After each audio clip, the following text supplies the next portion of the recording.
ሰላም ጤና ይስጥልኝ። የተወደዳችሁ የሰለዳ ሚዲያ አድማጭ ተመልካቾቻችን እንዴት ቆያችሁ? ለዕለቱ መራርጠን ወደ እናንተ ለማድረስ ያዘጋጀናቸው አዳዲስ ትኩስና ወቅታዊ መረጃዎችን ይዘን ቀርበናል። መረጃዎቻችን እየተከታተላችሁ እስከ ፕሮግራማችን ፍጻሜ ከኛ ጋር እንድትቆዩ ከወዲሁ በታላቅ አክብሮት ጋብዛለሁኝ። በዛላምበሳ ግንባር የትግራይና የኤርትራ ወታደራዊ አመራሮች በጋራ ታዩ። ቀደም ሲል በድብቅ የተጀመረው የትግራይ ወታደራዊ አመራሮችና የኤርትራ ሰራዊት ግንኙነት በአሁኑ ወቅት በግልጽ ወታደራዊ ጥምረት ወይም ጽምዶ ደረጃ ላይ መድረሱን የሚያሳዩ መረጃዎች መውጣታቸውን ተከትሎ በትግራይ የፖለቲካ ምህዳር ውስጥ አዲስ ውዝግብ ፈጥረዋል። ይፋ በተደረገው የቪዲዮ መረጃ መሰረት የህወሓት ከፍተኛ ወታደራዊ አዛዦችና የኤርትራ መንግስት የሻዕቢያው ሰራዊት አባላት የግንቦት በዓልን በጋራ ማክበራቸው ተረጋግጧል። በተለይም የህወሓት ሰራዊት በሆነው በአርሚ 15 ስር የሚገኘው ኮር 151 ውስጥ ከፍተኛ የሰራዊቱ አዛዥ የሆኑትና በአመራርነታቸው የሚታወቁት አጽባሃ የተባሉ አዛዥ ከኤርትራ ሰራዊት ጋር በዛላምበሳ ግንባር በግልጽ ተገናኝተው የጋራ እንቅስቃሴ ሲያደርጉ የሚያሳይ የቪዲዮ ማስረጃ ይፋ ሆኗል። ይህ ክስተት ወታደራዊ አመራሮቹ በግልጽ በጥምረት ላይ ነን በማለት በይፋ እንዲናገሩ በር ከፍቷል ተብሏል። ይህንን ህገወጥ የጥፋት ጥምረት በጥብቅ የሚቃወሙ ወገኖች እንደሚሉት ከሆነ ይህ ጽምዶ የተባለው አዲስ ስትራቴጂ የህወሓት ፖለቲካዊና ወታደራዊ አመራሩ በትግራይና በኢትዮጵያ ህዝብ ላይ ያደረሰውን ውድመትና የፈጸማቸውን ስህተቶች ለመሸፈን የፈጠረው የፖለቲካ መሸሸጊያ ነው ሲሉ ይተቻሉ።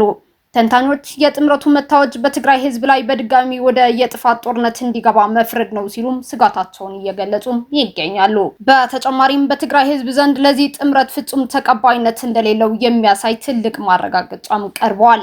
ህዝቡ ከዚህ ጥምረት የሚተርፈው አዲስ ጦርነትና ሰቆቃ ብቻ መሆኑን በመረዳቱ ህይወቱን ለማዳን እየታገለ መሆኑ የተገለጸ ሲሆን ጥምረቱ እውነተኛና ህዝባዊ ቢሆን ኖሮ ተፈናቃዩ የትግራይ ህዝብ ወደ ኤርትራ መሰደድ በቻለ ነበር ተብሏል። ነገር ግን በተግባር ህዝቡ ቀየውን እየለቀቀ ከፍተኛ ቁጥር ባለው መልኩ ወደ ሀገሩ ኢትዮጵያ መዲና አዲስ አበባ እየተሰደደ መሆኑ ለወታደራዊ ጥምረቱ አሊያም ጽምዶ ያለውን ፍጹም ተቃውሞ የሚያሳይ እንደሆነ ተመላክቷል።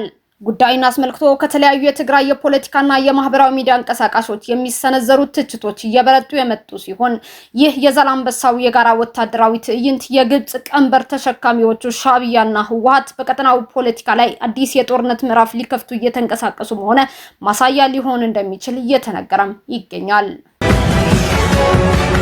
በደቡብ አፍሪካ የሚገኙ ኢትዮጵያውያን ህጋዊ ሰነድ ቢኖራቸውም ባይኖራቸውም የደህንነት ዋስትና ሊሰጣቸው መሆኑ ተገለጸ። በደቡብ አፍሪካ እየተባባሰ የመጣውንና የአፍሪካ ሀገራት ስደተኞችን ኢላማ ያደረገውን መጤጤል ማለትም ዜኖፎቢክ እንቅስቃሴ ተከትሎ ወደ ስፍራው ያቀናው የኢትዮጵያ ከፍተኛ የዲፕሎማሲ ልዑካን ቡድን ከደቡብ አፍሪካ ባለስልጣናት ጋር ባደረገው ውይይት ስደተኛ ዜጎች ህጋዊ ሰነድ ቢኖራቸውም ባይኖራቸውም የደህንነት ዋስትና ሊሰጣቸው እንደሚገባ የጋራ መግባባት ላይ መድረሱን አስታውቋል። በደቡብ አፍሪካ የተለያዩ ከተሞች ህገወጥ ስደተኞች ይውጡልን በሚል በተደጋጋሚ ሲደረጉ የቆዩትን ሰልፎች ተከትሎ እስከ ሰኔ 23 ቀን 2018 ዓ.ም ድረስ ሀገሪቱን ለቀው እንዲወጡ የጊዜ ገደብ መጣሉ ይታወሳል። ይህንን ተያይዞ በዜጎች ላይ እየደረሰው ያለው ማዋከብ፣ የሀብትና ንብረት መዘረፍ እንዲሁም ስራ የመከላከል አደጋን ለመግታት የኢትዮጵያ መንግስት ከፍተኛ የልዑካን ቡድን ወደ ደቡብ አፍሪካ ልኳል። የኢትዮጵያ ልዑካን ቡድን ከደቡብ አፍሪካ የውጭ ግንኙነትና ትብብር ዲፓርትመንት ከድንበር አስተዳደር ባለስልጣን ከፖሊስ አገልግሎትና ከሀገር ውስጥ ጉዳዮች ዲፓርትመንት ተወካዮች ጋር በፕሪቶሪያ ጥልቅ ውይይት አካሂደዋል።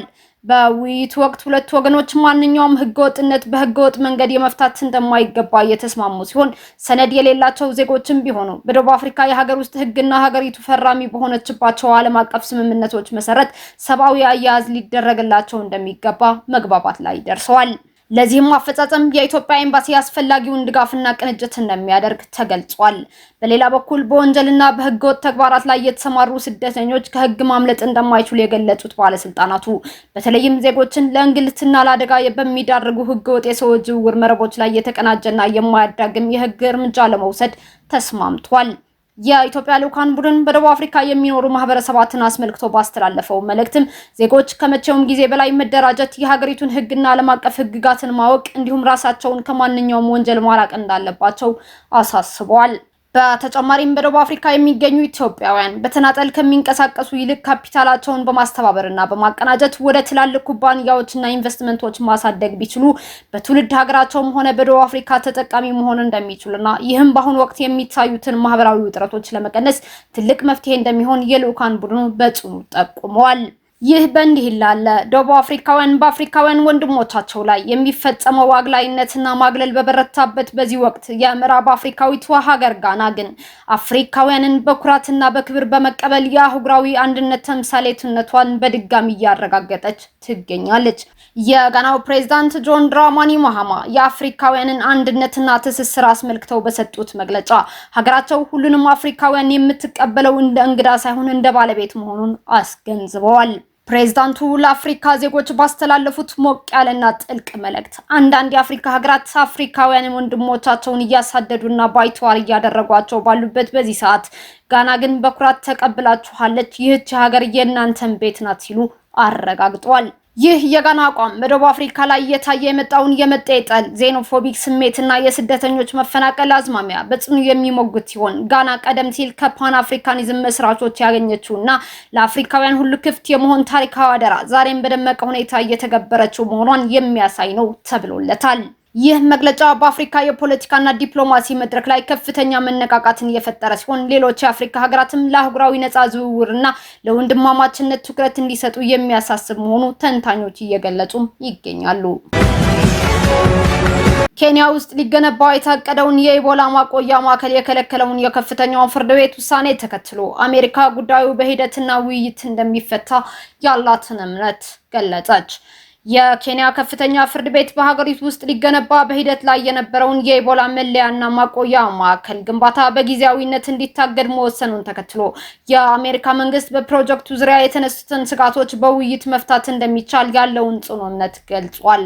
ይህ ሊገነባ የታቀደው ማዕከል አሜሪካ በዲሞክራቲክ ሪፐብሊክ ኮንጎ ከተቀሰቀሰው የኢቦላ ወረርሽኝ ጋር በተያያዘ ለበሽታው ሊጋለጡ የሚችሉ ዜጎቿን አስቀድሞ ለመጠበቅና ለመከታተል ከምታደርገው የቅድመ ዝግጅት ስራ ጋር የተያያዘ እንደሆነ ተናግረዋል። ይሁን እንጂ ግንባታው በኬንያ ሕዝብ ዘንድ ከፍተኛ ክርክር ያስነሳ ሲሆን ፕሮጀክቱ ህገ መንግስታዊ ድንጋጌዎችን የጣሰና የህዝብን ጥቅም አደጋ ላይ የሚጥል ነው በሚል ክስ ቀርቦበት የኬንያ ፍርድ ቤት እንዲታገድ አድርጓል። የአሜሪካ ባለስልጣናት በበኩላቸው በጉዳዩ ላይ የተፈጠሩት አለመግባባቶችና ስጋቶች በሙሉ በሂደት እንደሚፈቱ ያላቸውን ተስፋ ገልጸዋል። የፕሮጀክቱ ደጋፊዎች እንደሚሉት ከሆነ ኬንያ በምስራቅ አፍሪካ ቀጠና ውስጥ ለህዝብ ጤና ጥበቃና ለሰብአዊ ረድኤት ስራዎች ዋነኛ ማዕከል በመሆኗ ማዕከሉ እዚያ መገንባቱ ተገቢና ስትራቴጂካዊ ጠቀሜታ ያለው መሆኑን ይከራከራሉ። ጉዳዩ በአሁኑ ወቅት በኬንያ የህግና የፖለቲካ መድረክ ላይ አነጋጋሪ ሆኖ የቀጠለ ሲሆን የፍርድ ቤቱን የመጨረሻ ውሳኔ ተከትሎ ፕሮጀክቱ ወደ ተግባር የመመለሱ ጉዳይ የሚወሰንም ይሆናል። የአሜሪካና የኩባ ከፍተኛ ወታደራዊ ባለስልጣናት በጓንታናሞ ቤይ የባህር ኃይል ጦር ሰፈር ባልተለመደ መልኩ በአካል ተገናኝተው በደህንነት ጉዳይ ዙሪያ ጥልቅ ውይይት ማካሄዳቸውን የአሜሪካ ደቡባዊ ሳውዝኮም አስታወቀ።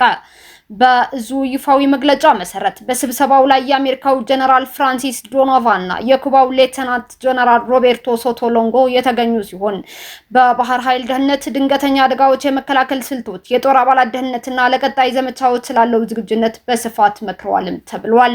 የኩባ ቤታዊ ጦር ኃይል ሚኒስቴር በበኩሉ የወታደራዊ ባለስልጣናቱ መገናኘት በጎ ውጤት ሊያመጣ እንደሚችል በመግለጽ ሁለቱም ወገኖች በእዞቻቸው መካከል ያለውን ግንኙነት ለማጠናከር መስማማታቸውን ጠቁመዋል። ይሁን እንጂ ይህ ስብሰባ የተካሄደው አሜሪካ በኩባ መንግስት ላይ ከፍተኛ የፖለቲካና የኢኮኖሚ ጫና እያሳደረች ባለችበት ወቅት መሆኑ የፖለቲካ ተንታኞችን ስጋት ውስጥ ጥሏል።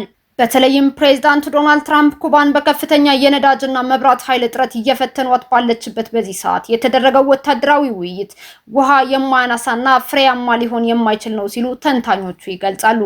የኩባ መገናኛ ብዙሃንም በጉዳዩ ላይ ያላቸውን ጥርጣሬ እያስተጋቡም ይገኛሉ።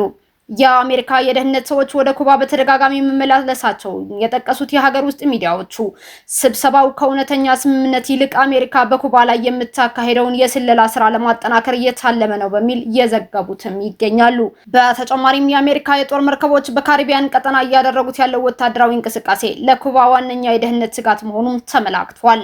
ለዚህ ውዝግብ መነሻ የሆነውና በኩባ ደቡብ ምስራቅ ባህር ዳርቻ የሚገኘው የጓንታናሞ ቤይ የባህር ኃይል ጦር ሰፈር አሜሪካ በሊዝ ስምምነት ስም እንደ አውሮፓውያን አቆጣጠር ከ1903 ጀምሮ የያዘችው ቢሆንም የኩባ መንግስት ይዞታው ህገወጥ ነው በሚል ለዓመታት አሜሪካን ሲከስ ቆይቷል።